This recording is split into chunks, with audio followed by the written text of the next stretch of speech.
seek redress after this process? I think sometimes we love controversies for no good reason. You cannot limit also democracy too much.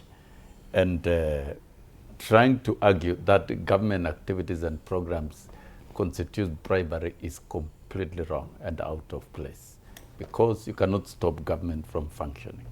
You cannot stop programs targeting the indigents, the vulnerable people in the society, and align ministries engaged in activities related to that. You cannot stop the Ministry of Energy from addressing matters to do with households and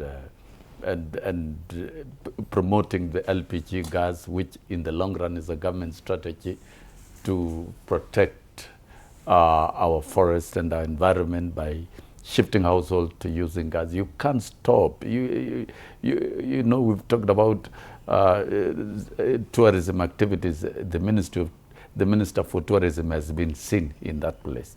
The Minister for Tourism is a resident of that particular community, and there is a great move to expand tourism products in the country and to create every tourist products and activities in every part of the country. And so charity begins at home. The CS tourism is from that community. So to me, I don't see anything wrong. Government activities are government activities. That does not affect the personal decision of voters. The voters will interact with the government programs, and the voters will also interact with the candidates and with their agendas and with their manifestos, and they will be able to make an independent decision.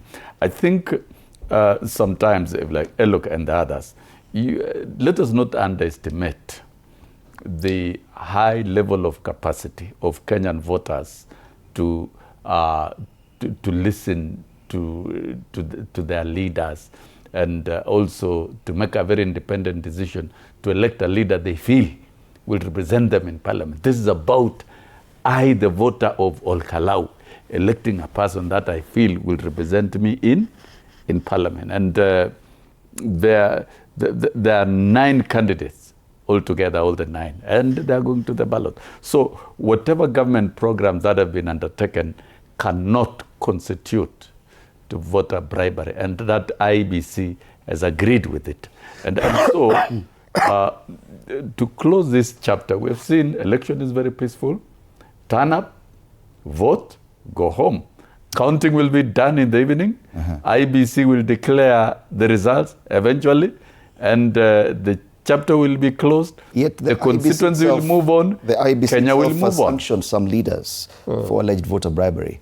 MP for Nakuru Town East, David Gikari, was fined 2.5 million shillings for alleged voter bribery. That's a case that the IBC has already determined, meaning that there are obvious electoral malpractices. Hence the statement by the IBC chairperson that he may be forced to even delay or postpone this election.